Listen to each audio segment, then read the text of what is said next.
വിലാപങ്ങൾ അധ്യായം 5. കർത്താവേ, ഞങ്ങൾക്ക് സംഭവിച്ചതെന്തെന്ന് ഓർക്കണമേ. ഞങ്ങൾക്ക് നേരിട്ട അപമാനം അവിടുന്ന് കാണണമേ. ഞങ്ങളുടെ അവകാശം അന്യർക്ക്, ഞങ്ങളുടെ വീടുകൾ വിദേശികൾക്ക് നൽകപ്പെട്ടു. ഞങ്ങൾ അനാഥരും അഗതികളുമായി. ഞങ്ങളുടെ അമ്മമാർ വിധവകളെ പോലെയായി. കുടിനീരും വിറകും ഞങ്ങൾക്ക് വിലയ്ക്ക് വാങ്ങേണ്ടി വരുന്നു. കഴുത്തിൽ നുകവുമായി ഞങ്ങൾക്ക് കഠിനാധ്വാനം ചെയ്യേണ്ടി വരുന്നു. ഞങ്ങൾ ക്ഷീണിച്ചു തളർന്നു. ഞങ്ങൾക്ക് വിശ്രമമില്ല. ആവശ്യത്തിന് ആഹാരം ലഭിക്കാൻ ഞങ്ങൾ ഈജിപ്തിൻ്റെയും അസറിയായുടെയും നേരെ കൈനീട്ടേണ്ടി വന്നു. ഞങ്ങളുടെ പിതാക്കന്മാർ പാപം ചെയ്തു, അവർ മരിക്കുകയും ചെയ്തു. ഞങ്ങൾ അവരുടെ അകൃത്യങ്ങൾ വഹിക്കുന്നു. അടിമകൾ ഞങ്ങളെ ഭരിക്കുന്നു. അവരുടെ കയ്യിൽ നിന്ന് ഞങ്ങളെ മോചിപ്പിക്കാൻ ആരുമില്ല. മരുഭൂമിയിലെ വാൾ നിമിത്തം പ്രാണൻ പണയം വെച്ചാണ് ഞങ്ങൾ അപ്പം നേടുന്നത്. ക്ഷാമത്തിൻ്റെ പൊള്ളുന്ന ചൂടുകൊണ്ട് ഞങ്ങളുടെ തൊലി ചൂള പോലെ തപിക്കുന്നു.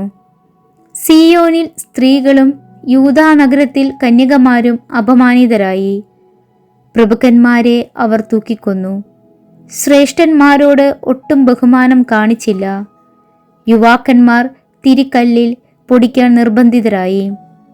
ബാലന്മാർ വിറക് ചുമടിൻ്റെ ഭാരം കൊണ്ട് തളർന്നു വീഴുന്നു. വൃദ്ധന്മാർ നഗര കവാടങ്ങൾ ഉപേക്ഷിച്ചു. യുവാക്കന്മാർ സംഗീതം ആലപിക്കുന്നില്ല. ഞങ്ങളുടെ ഹൃദയത്തിൻ്റെ സന്തോഷം അവസാനിച്ചു. ഞങ്ങളുടെ നൃത്തം വിലാപമായി മാറി. ഞങ്ങളുടെ ശിരസിൽ നിന്ന് കിരീടം വീണുപോയി.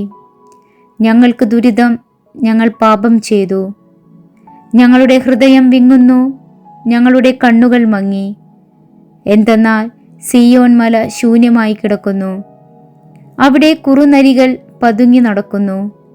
എന്നാൽ കർത്താവേ, അങ്ങ് എന്നേക്കും വാഴുന്നു. അങ്ങയുടെ സിംഹാസനം തലമുറകളോളം നിലനിൽക്കുന്നു. എന്തുകൊണ്ടാണ് അവിടുന്ന് ഞങ്ങളെ എന്നേക്കുമായി മറന്നത്? എന്തുകൊണ്ടാണ് ഇത്രയേറെ നാൾ ഞങ്ങളെ പരിത്യജിച്ചത്?